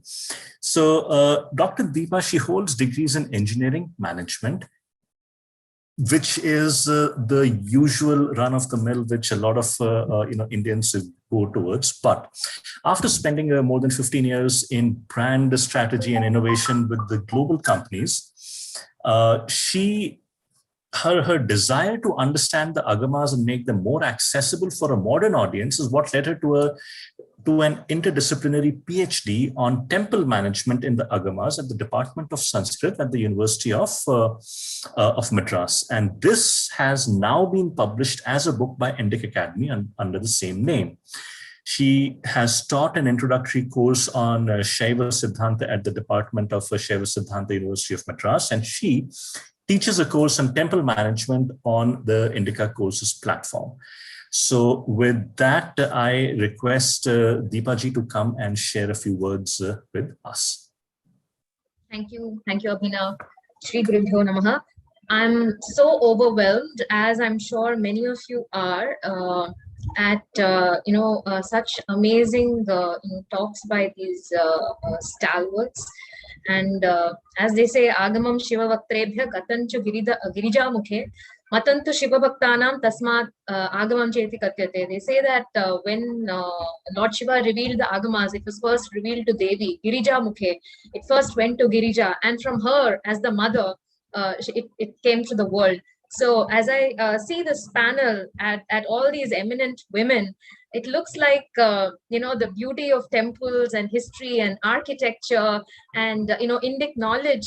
All these women on the panel today holding forth, it really seems like Girija Mukhe we are getting, knowledge. And especially Vasundharaji, Shatakoti pranams to you it was like a small history class that we sat in on. So we are all blessed today. It is like a dream come true to share the stage with my personal heroes like Dr. Chitra Madhavan, Dr. Meenakshi Jain, and so on. And I think that's the magic of Indic Academy. Indic Academy published my thesis on temple management in Agamas. So actually, I last year when I wanted to publish the thesis, only because I thought it was relevant, there was a lot of conversation happening around temple management. And I thought in some way this might help, contribute to the conversation. I went to a lot of traditional publishers, and the scene today is that the author pays the printer to cover the cost of publishing. And then the publisher, puts it across to the libraries. That is the model. And, because the idea is nobody buys thesis. I mean, who buys academic books in any case? But my sense was I'm already an outsider to academics and, this whole Indic culture. I only got in because I wanted to study it, and I came from a different tradition altogether. And I called up Dr. Chitra Madhavan, who's so generous in spite of all her schedule. She's only a call away for students. She helped me a lot during my thesis. She brought her books to the library and gave it so I could refer. So, I mean, the sheer generosity and as a guru, you want to share your knowledge. So she said, this is the scene in India. And I got sponsorship for my thesis publication. So maybe you can try for sponsors. Because my whole thing was, when you pay for publication, does that reflect on your credibility? That was my worry. So out of a whim, I'd participated in the Himalayan writing retreat, and there was an Indic Academy scholarship, and I'd applied for it and I got it, and I went. Dr. Meenakshi Jain, I also contributed a short story to your Flight of Deities anthology. I was so inspired by your book that, I just had to write the story of Meenakshi, and, that workshop also helped. So I said, why not contact, Indic Academy? I just went to the website. I had no other connection except, I'm a general admirer of the work that they do. I picked up Hariji's email address from there. I just wrote a mail saying, I did this thesis and I would like to publish it. Do you think you might be interested? So he immediately wrote back with his number. He said, let's talk. The next day we spoke. I just rattled off saying, I'm so excited, Shaivagamas, temples. He listened to me for 20 minutes. He said, let's do it. And the next day he mailed the printer. And that's it. It was done. I mean, I have never, in my years of corporate experience with all these, decision making and all that, I have never seen such quick decision making. There is absolute no nonsense. There's complete heart. The Agamas, again, I quote, Mrigendra Agama says, Chaitanyam Drikriya Rupam. It's vision and action. So, one can see that vision and action in reality here. I should also mention Dimple Ji. I teach a course on Indica courses as, on the same book. Immediately talking to her is like, like getting charged by a lightning bolt, lift you up from your own self-doubt and all that to a place where, they energize you to actually contribute. You are in a place where you're only thinking about now, how do I, contribute, which is the, best place to be. So I congratulate you, both Bharat and Gurpreet. I got your book. Thank you. And it is amazing. It's beautiful. I cannot say any more than what these awesome scholars have said. But I just want to add a couple of points to those who are listening. Dr. Meenakshi said the temples are the heritage of the whole land. It's not just the kings who made it, or the whole idea that it was just those in power. But why did everybody love the temple? Because the Agama says Sarvesham Rakshanarthaya Gramadishu Visheshatah. So this is for the protection of the village. This is for everybody. Sarvesham, the vision of the whole the philosophical construct. Everything, the temple is the yantra, the tantra was the agama, and the mantra was what the acharya said. It was a working system. It was like an advanced working system towards one goal, towards harnessing the spirituality and sort of accelerating the process of moksha, both bhukti as well as mukti. Be prosperous, be happy where you are, as well as the purusharthas of dharma, artha, kama, moksha, pushing everybody towards moksha through whatever philosophical system, be it the Lakula Pashupata systems in Karnataka, or the Shaiva Siddhanta systems across the country. And it's very interesting that Bhatta Ramakantha, for example, in Kashmir, he wrote a vritti on the Kiranagama. There is a fallacy that, because all these beautiful temples are in the south, Shaivagamas, Shaivism was in the south, Siddhanta was in the south, it was all over the country. So in Kashmir, when Bhatta Ramakantha wrote his Kirana Vritti in the 10th century, Aghora Shivacharya quotes from him when he is writing from Sirgari in Tamil Nadu. He quotes from him in his works of Aghora Shivacharya Padhati. So this was really a beautiful, like many of the scholars have said, it was a beautiful merging of ideas, sharing of ideas. It was it was a brilliant, vibrant, intellectual, creative, spiritual environment, which is our legacy. And especially those from the north, when you look at this book and when you look at all these beautiful, pictures, you should actually look at it as a time warp, not into something that the south has, but into something which is a heritage of this entire nation. This is like looking into the past at our own common legacy, our own common heritage. With that, I congratulate Gurpreet and Bharat. May you write many more books. May all the inscriptions speak to you. May all the sthapatis of old inspire you, and may we all benefit as a result. Thank you, Indika. Thank you. Thank you. Thank you, Deepaji, so much for your kind comments. Yes, absolutely, we all wish and hope that Bharat and Gurpreet continue to write more books on more topics related to our temples. And there is so much more that needs to be brought out in different forms and manners, because different people consume information in different ways. So we definitely look forward to that. I will now call upon the actual stars of our book launch event today, the authors themselves, Gurpreet and Bharat. And we all know that they are the authors of this wonderful, wonderful book, Coopetition in Stone, the Pallavas and Chalukyas. But let us also learn a little bit about these persons themselves. So I will start with Bharat. So Bharat holds an engineering degree from BITS Pilani, a management degree from IIM Ahmedabad, and he has worked for more than 2 decades in the automotive technology, IT services, and automotive aftermarket industries. And obviously, as you can guess, he has a great interest in travel, history, photography, literature, and also politics. One thing that some of you may or may not know is he's also a big fan of Yes Minister, and perhaps there's a whole entire new conversation that we can have with him on that topic. But for now, before I invite him, so he lives in Chennai with his wife, and he is on Twitter as Brakoo, Brakoo. And Bharat, please do tell us a little bit about the inspiration for writing this book. How did you get into photography? And I, as a photo enthusiast, would also be interested in knowing a little bit about the technical details of the photography you do, the equipment you carry, and some of the interesting challenges or episodes you may have faced. I know, for example, I was escorted out of a mall in the United States because I had planted a tripod and was taking long exposure shots in the middle of a tripod 3 months after 9/11. So there's a whole story there itself. I'm sure you would have similar stories to share. So please, Bharat. Thank you, Abhinav. I'm not such a naughty guy. So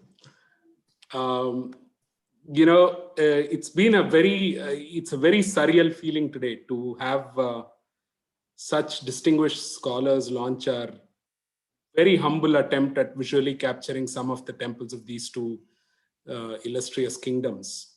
For two amateurs to have Bibek ji as the chief guest, Meenakshi Ji has been very kind. She's written the foreword. She's the guest of honor. And the eminent scholars who've joined us today, Chitra Ji, Sashikala Ji, Vasundhara Ji, and Deepa Ji at our book launch. This is overwhelming and unbelievably joyous occasion for us. And we thank all of them for being here. Yesterday, I went and met Dr. Nagaswamy and gave him a copy of the book. He had also written a blurb for it. So we wanted him in the event, but unfortunately, he's not keeping too well. So I said I'll go and give the book to him. And so he went through the book, and as he kept turning the pages and reminiscing and looking at the images, and he kept mentioning one tidbit after another. And finally, he said, please sign the book. And honestly, I had a lump in my throat. Here was someone who has, as they say in Tamil, dissolved and drank the history of these kingdoms, their creations, and he's asking a rank amateur whose grasp, at best is superficial to sign and hand over the book. It was simply staggering. So there have been extraordinary kindnesses in this journey, and all of this is really, really thankful to Indic Academy, to Harikiran Ji, and to Dimple Ji. How we got on this journey, Abhinav, Dimple Ji clearly saw something that neither Guri nor I saw. We were just a couple of people sharing tiny slivers of our heritage on Twitter, and she saw the whole puzzle while we were just holding individual jigsaw pieces. We're very grateful to her. And Harikiran Ji is just a wizard. He waves an imaginary wand and things just happen magically. Thank you so much, Hari Ji. I think Deepa shared a very similar experience. This book has been a labor of love for nearly 3 years, from when Dimple contacted us till today when we are launching it. The process has been very enriching, enlightening for us. When we were asked to put a coffee table book together, we didn't know where to start and which kingdoms to actually choose. And after multiple discussions, we chose these two kingdoms that were not just contemporaries, but were also pioneers in temple construction. And further, many have spoken about it already, about how they were feuding. They were actually, some scholars call them Prakritya Amitras, natural enemies, because they were fighting with each other for territory. But yet the underlying culture, the reverence for each other's sacred spaces remained the same between the two kingdoms. And Hariji, in all his wisdom, hit upon the right term to represent this dichotomy. He called it coopetition in stone. But still, we were starting from zero, considering all that we knew were just the few paragraphs that are taught in our education about these kingdoms that actually span several centuries. Thankfully, we've had eminent scholars who've spent years studying inscriptions, copper plates, and the structures themselves, and put together enough information to give us a vivid picture of those times. And thus began a period of study for us, be it K.R. Srinivasan's chronicling of the rock-cut temples, Sivaram Murthy's books, Dr. Nagaswamy's books on these locations. Chitra Madhavanji has so many videos on YouTube about many of these temples. Dr. C. Meenakshi, Chitraji already mentioned, was the first woman to get a PhD from the University of Madras way back in the 1930s. Vasundhara Ji's books, and so many others. I would have gone back to Mahabalipuram and Kanchipuram so many times because I read something, realized I didn't have a picture of it. I missed capturing something and ran back and got a picture taken again. Just one moment, this place is, I have a power cut and it's very hot. So we, sequenced the book to provide a progression of how these wonderful temples came to be, along with snippets of history, tales from the Puranas. We spent almost a year in laying out the images and the script. So almost every page had something visual to help the reader relate to what he or she had read. after it was put together, I remember Dimpleji actually saying this has gone beyond a coffee table book. It is now something like a high tea book with crumpets and scones. We really did not imagine that we'd be producing a nearly 400-page book. There's one more person we really need to thank. After we laid out the script, we had Sai Swarupaji's expert guidance. She was our editor. She helped us tighten the script, improve its style, and the sequence so manyfold. And if you're listening, Sai ji, thank you so much. Last but not the least, Notion Press. They worked with us closely in designing the book, bringing it to life. There are nearly 500 images. I don't have stories like what you have, Abhinav, but I have stories where I've screamed at people saying, take off your slippers and then get onto the structures, right? Those are my typical experiences when I go to these places. Many of them are not living temples, which are living, they have their own procedures and processes to be followed. So there people are fine, but when you go here, it still pains you to see somebody jumping up and on with slippers onto these structures and all. So that's what frustrates you the most. But anyway, nevertheless, there are 500 images. We hope that it will provide you an immersive experience. I think this is neither the first nor the last book that will be written about Pallavas and Chalukyas. But we've attempted a unique visual journey that's guaranteed to transport you there, and we believe the book will be a good addition to your libraries. It's available on Amazon. Please to order. And thank you very much to all the distinguished guests and the participants who came and graced us with your presence. Thank you so much. Thank you, Bharat. Thank you for that. And before I invite Gurpreet to share her experiences and talk a little bit about the creative process that went into the book, I want to tell people that this is a coffee table book. It is over 400 pages. It's got 500 photographs. It has been lavishly produced. The quality is just incredible. It is as good as you can expect from a coffee table book, and therefore the book is not cheap. Okay. But to understand and put it in perspective, look at it this way. If a family of 4 were to go to a mall, watch a movie, have food, you'd probably spend as much money on that one outing as you would in buying this book. And over the last 15 months or so, most of us have been at home. So I'm sure we have saved enough money. Please do get this book. It deserves enough readers. It deserves to be talked about, shared, read, and bought. So this is how you encourage writers. This is how you encourage the right kind of writing.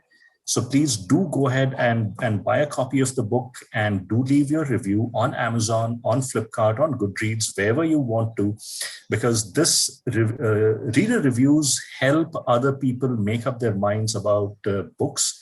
That is how a lot of the buying process works. So before here are a few words about Gurpreet. So she's a finance professional, and she has an engineering degree and a master's of science and a master of science degree. She's currently working in the equities market, and she has been doing this, similar kind of roles for over 10 years. And obviously, like Bharat, she's also interested in travel, in history, in literature, and loves exploring various themes related to Indian culture and its origins. She has always lived in Mumbai, but again, traveled extensively across the country. And she is on Twitter as Guri Chopra, Gurichopra.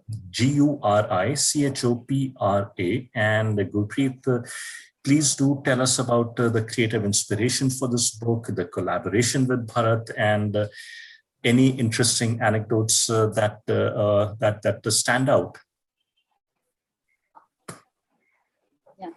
Thank you, Abhinav. The last 2 hours have been just an amazing experience. It feels.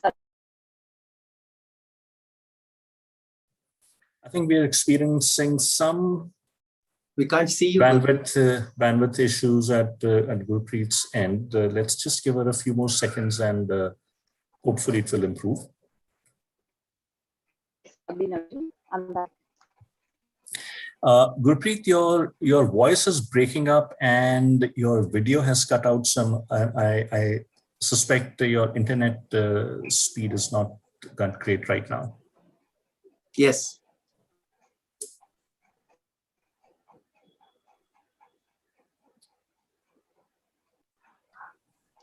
Abhinavji, can you hear me now? Yes. Please go ahead. Yeah. Thank you for the introduction, Abhinavji. So today it was a surreal experience. This is almost like a fairy tale come true for me, that I have, these eminent personalities talking about my book, have actually spent time going through it and mentoring us. I think this is what the IndieK community does. It really promotes fresh talent, and it works for the Indie cause, and this is really inspirational.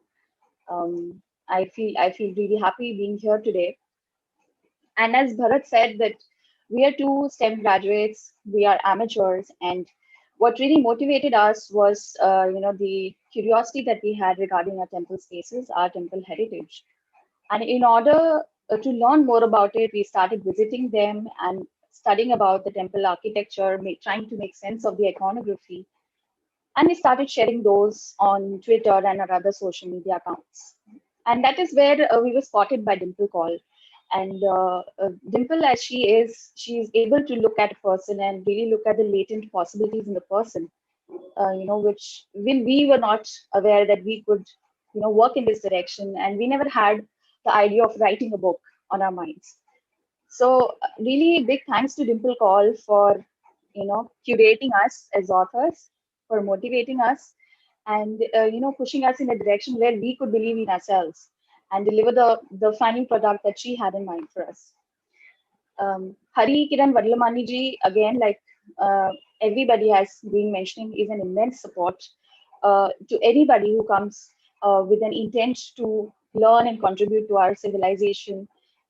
He really gave us his time. He sat for long calls with us. He solved our issues, and we'll never forget your kindness, Hariji, and your support. So Indic Academy has been instrumental in getting us here, and I don't think we can thank them enough.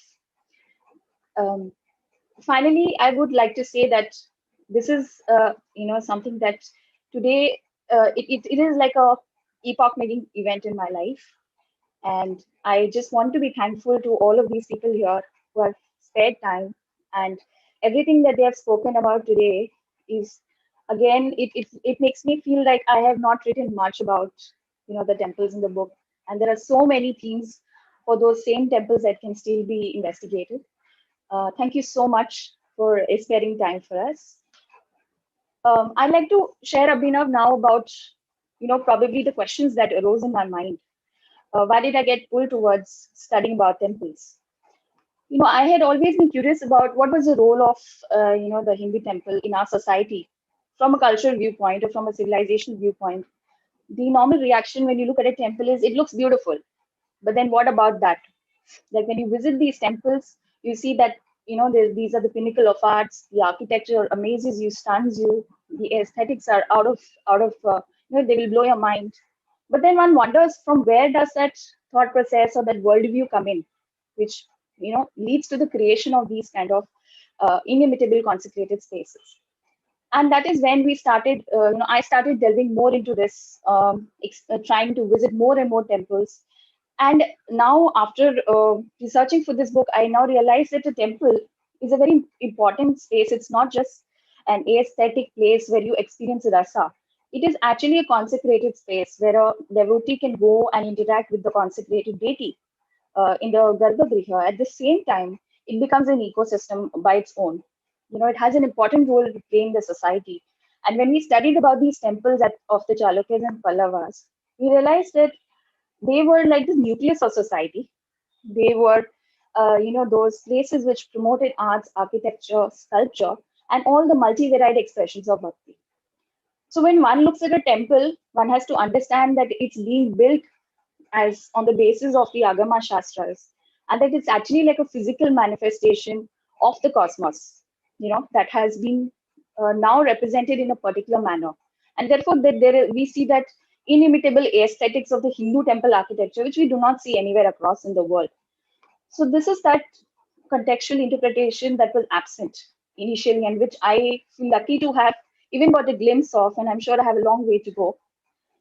The intention of this book is, this is not really a scholarly work. It is basically to communicate to people like me, what I was probably years ago, so that they can get a contextual basis to approach the temple, with a sense of belonging, and to understand that it's a shared civilization legacy that you have to protect, that you have to preserve. That is the main intent of this book. But I did touch upon why we chose the Pallava and Chalukyas, and Chitraji and Vasundharaji, and also Meenakshi Ji spoke about it. But we chose this time also because this was the time when the temples really became bigger in size, and when rock temples really got formalized in terms of the templates. And therefore, it's important to study this time if you're really interested in studying temples. And in our book, we have tried to add the kind of information that will benefit a layperson. For example, we have added information about the different type of architectural templates, the different components of a temple, the various iconographic interpretations. We have discussed the Puranic themes that are available or that are present on the temple pillars, some of which Vasundharaji explained in detail today. We've also given the inscriptions that were available on the temple facades, as well as on the copper plates that have been discovered so far. We've also touched a bit upon the local and the administrative systems, the involvement of the monarchy, and most importantly, the local populace in maintaining a temple. It was a shared kind of a system where everybody owned and everybody contributed and benefited from it. So these are some of the points that we have tried to bring in the book. And another very important thing that we tried to bring out, which we also discovered while researching for this book, is this underlying thread of cultural unity that we see across Bharatvarsha. We can see it from the pan-Indic nature of some of the texts like Natya Shastra, or the intention to imitate Kalidasa.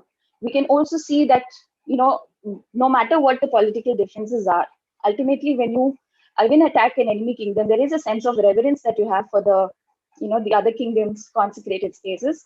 There is a sense of inspiration that you derive from it, and you treasure it as equally as you would a temple in your own kingdom.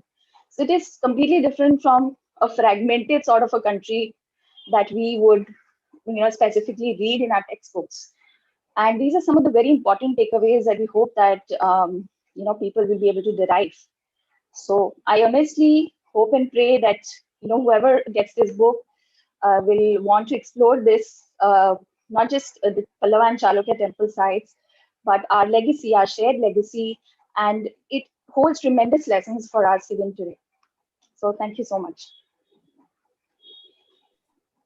Thank you, Gurpreet, so much. Again, as I said, that this is a coffee table book. It has been lavishly produced. It's got endorsements from so many eminent personalities, and it is a treasure. So do get yourselves a copy of the book. And as I said, do talk about it, share, your thoughts about the book. And you can obviously carry on a conversation with the authors on Twitter. I shared their Twitter handles, so please make use of that. And I would now like to invite the person who has made so much of this possible, Shri Harikiran Vadlamani ji, and he is the founder, the inspiration, the driving force, the energy behind Indic Academy, Indic Book Club, and so many other initiatives that have emerged out of it. I don't have the words to do full justice to him, but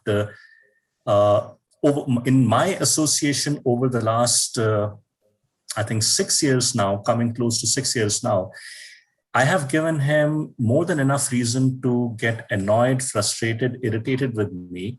And I make sure I do these things, I follow these things one after the other in cycle.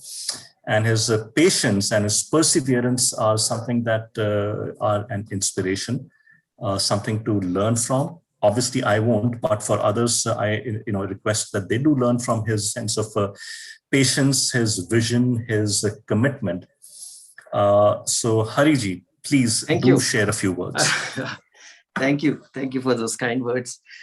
You're not known for kindness, so you made an exception for me today. Thank you. I just want to say a few words, but before I start, I am sure a lot of you have seen on Twitter that there is an advertisement by NCRT saying that the history books, there's some gaps, they found some gaps. And they asked for feedback as to what can be done to make changes to the history books. I would posit to you, and I would request you to treat this announcement as an advertisement by Indic Academy to let us know what are the shortcomings or the areas of our culture that have not been featured as coffee table books, because we want to plug that. The history books, they're making an attempt, but we want to do coffee table books. You might ask, why, when the whole publishing business is going through a sort of a downhill, why is it that now we have suddenly taken up this task of coffee table books? There is this Vedantic text called Drik Drishya Viveka. The discrimination between the seer and the seen. So the summary of the text is that there is an object, there are the senses, there's a mind, and there's a self. So for the objects is the seen, the seer are the senses. The senses is the seen, the seer is the mind. The mind is the seen, the seer is the Atma, the Sakshibhava. So this is how the understanding of the seer seen is explained in this text very beautifully. Now, in the case of art, as Rupert Spira also says, art, when a person sees art, the experience, there is no friction between the art, is directly touches to the Atma. So the oneness is exposed. There's no, the observer, they understands the art in such a way that he experiences the art. That is the beauty of art.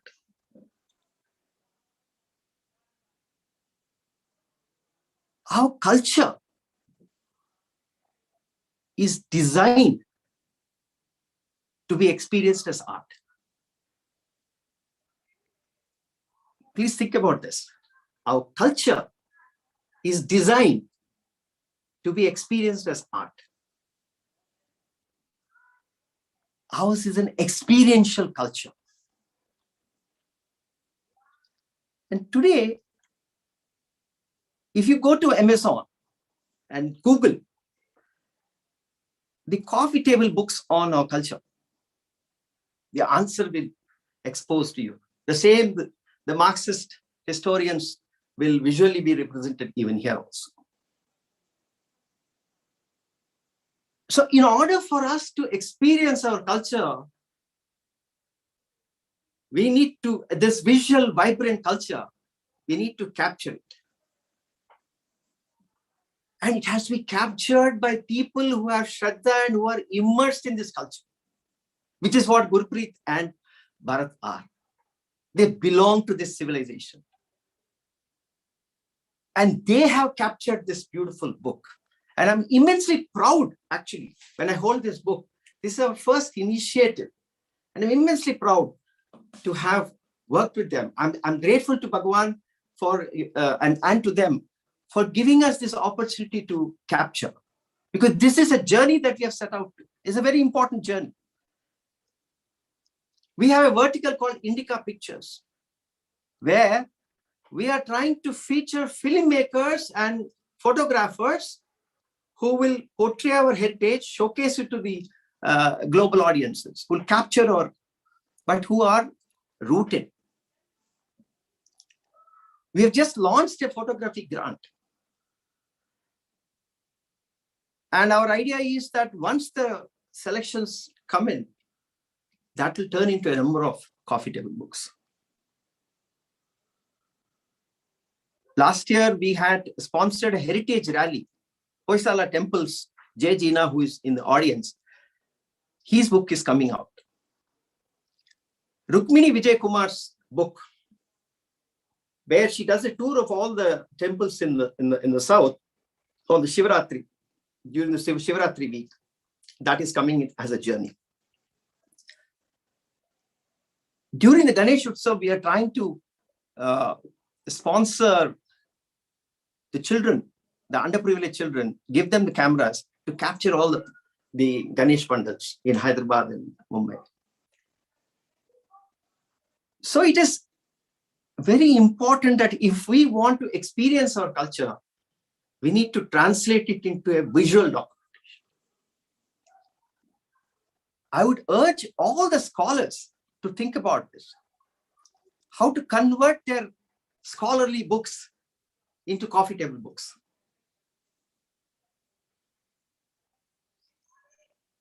Today, the tourism industry, the biggest vertical that's the highest growth rate is experiential tourism. That people want to experience the culture. They just don't want to come and see something, but they want to experience that culture. What does experience mean? They want a scholarly input.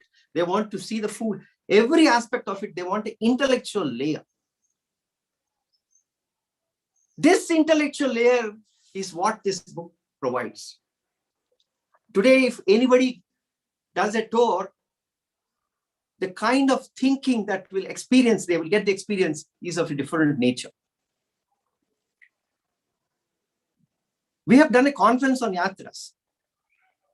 And I had requested all the scholars that they should think of their scholarship in terms, not just in terms of a product, which is a book, but in terms of a course, which is a service, but in terms of taking scholars and young students on a tour wherein they explain physically. That is what Chitra Madhavan specializes in. And she has created so many scholars, so many scholars who have experienced her wisdom along with a temple in a physical format.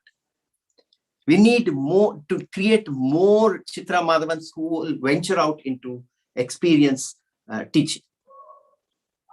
I'm sure Bharat is raring to go now and take friends who will accompany him to these temples, and Gurpreet too.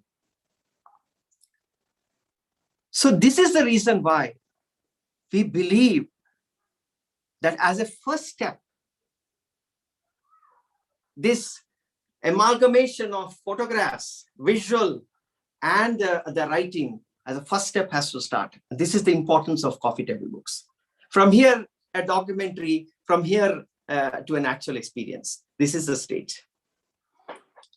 And this is how our culture can be revived. Our culture has to be lived as an art to immerse ourselves in that art.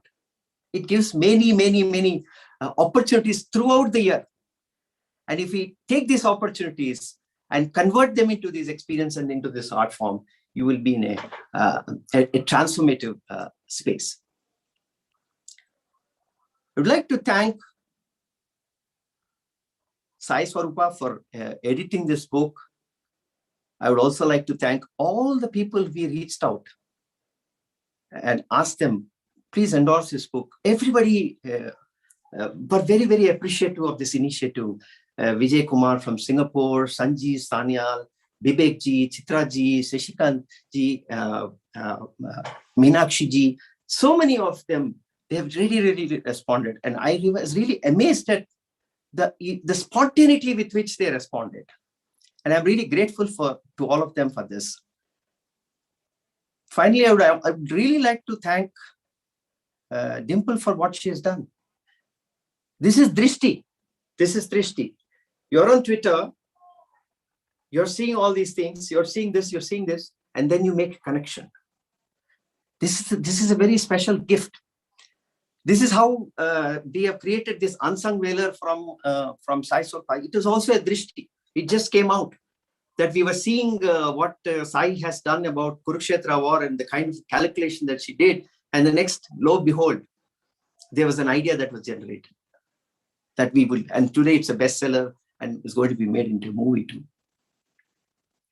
So I request all the public intellectuals to look at these disparate things and see how we can create magic, like what Dimple has done. So with these few words, I thank once again Bharat and Gurpreet for giving Indic Academy this opportunity. I mean, really grateful to them for this wonderful book that we have been able to publish. I request all of you to please buy the book and encourage us to continue this work. Thank you. Sri Guru Bhyo.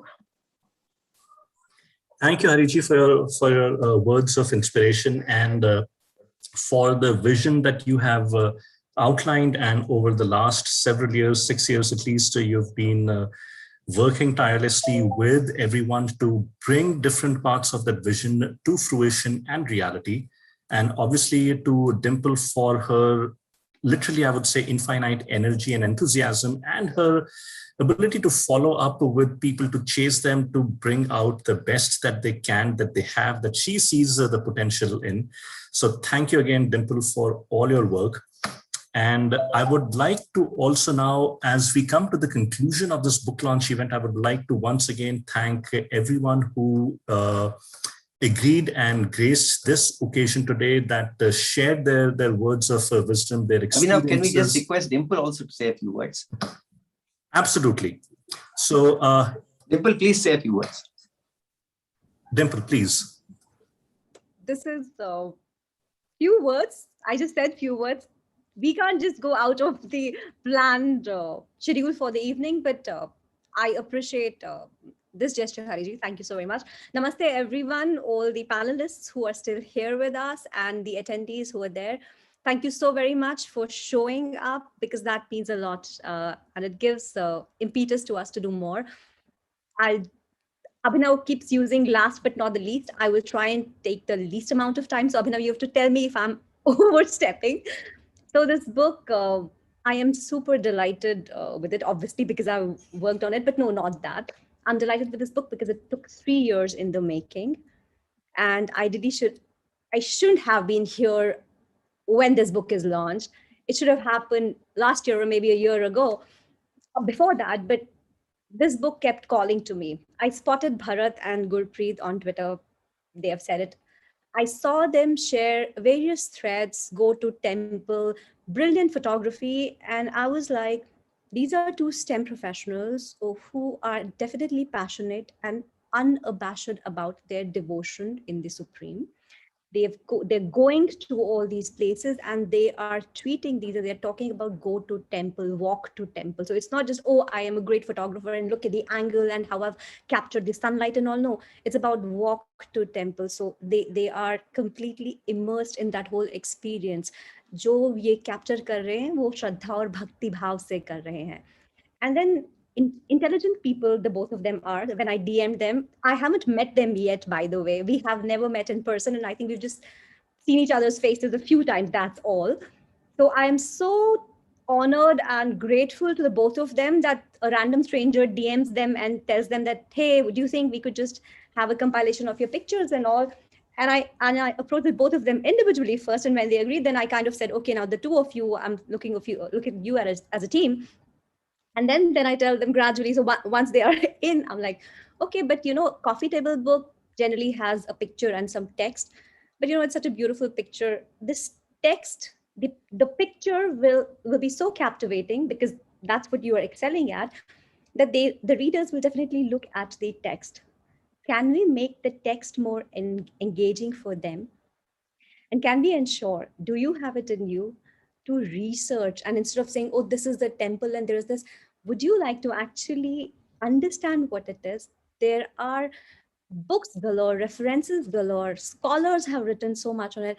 Do you have in it you to go into that and elevate it from picture ke saath text lagaya nahi? So the picture makes the reader look at the text, and the text engages them, inspires them, enhances their curiosity, or in some people creates a curiosity to perhaps refer the text themselves, like, oh, so Dr. Vasundhara has written something here.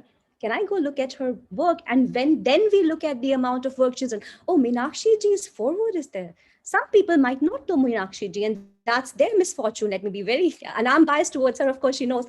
So this book is not just a coffee table book with pictures and all. Of course it is that, but it is all that and more. It's photography, history, research, epigraphy, inscriptions, all amalgamated there to get the lay reader, as Hariji said and other speakers did before me, to connect with the civilization that we have inherited. I am super, super proud of being the inheritor of the longest extant human civilization. And I am happy to connect and collaborate with like-minded individuals in this endeavor to ensure that those of us who, because of various reasons, or just because, being caught up in the rigmarole of life, have stopped appreciating the wonder that it is to have inherited that art, that architecture, literature, all of that. So this coffee table book is not just that, and that's one element of it. Why did I choose Bharat and Gurpreet? There are a lot of other people too, and all of them are talented. We always keep hearing about North and South divide, the Dravidian thing, and Indie imposition, and this and that. And we also hear about things like, oh, all these Indic faiths, Sikhism was very different, ye Hindu and all. And I come from that age, I'm too old, that I have had friends whose uncles and all, they had like, hamara pehla beta Sikh diya hai hamari dadi ne. So I knew of those things, and here I am looking at people online or even in mainstream media talking about those differences. And then, oh, the patriarchy of Hinduism, there's no empowerment, women are chained. North-South divide, patriarchy, women are not empowered. Here you have, a woman is a co-author. She's a Sikh woman, by the way, who is completely connected with her roots, and she's a proud Sikh and she's a proud Sanatani. And she stood her ground in this brilliant book with Bharat, who is from Chennai. And he speaks so many languages, and he speaks better Hindi than I do. So there's a lot in this project, and that's why it's really dear to me. All of the projects that I have conceived, and I'm a super private person, I don't like to talk about things in public like this, and I'm not a great public speaker either. But all of those projects are just inspiration. I'm just a medium, a channel. I look at something and the divine guides me, and here I am. It's such a fortune that in this year, they have raised my tally of debut authors to 3. So we had D.V. Sridharanji write nonfiction at the age of 78. He debuted this year too. Good News India was his book, published by Bloomsbury, he's there in the participants, I guess. And then we have Bharat and Gurpreet, who've honored me by being debut authors 2 and 3. This book was not meant to be a scholarly endeavor, but it was meant to create that channel between the masses and academia in a sense, and also to make that gesture of encouragement that even if you are a STEM professional doing a corporate kind of a job, you can take time out, you have the intellect, you can research, and you can elevate something from just mere pictures on Twitter. So with that, I thank all of you. I am just beaming with pride and joy. And just this once, I think I can be unabashed about it. Thank you so very much. Namaste. Thank you, Abhinav. Over to you. Thank you so much, Dimple. It's a bundle of energy, creativity, and it's so nice to see your creative impetus result in such fine works. And people, again, the book is Coopetition in Stone. Pallavas and the Chalukyas, written by and photographed and created by Gurpreet and Bharat. It is available on Amazon. It is a coffee table book, something that will stay with you for years and years to come. It can be your companion, even though Shri Bibek Debroy said it's a very heavy book, but if you can, it can serve as a companion on your travels. And we all look forward to hearing about you from different sources as you read this book, share and talk about this book.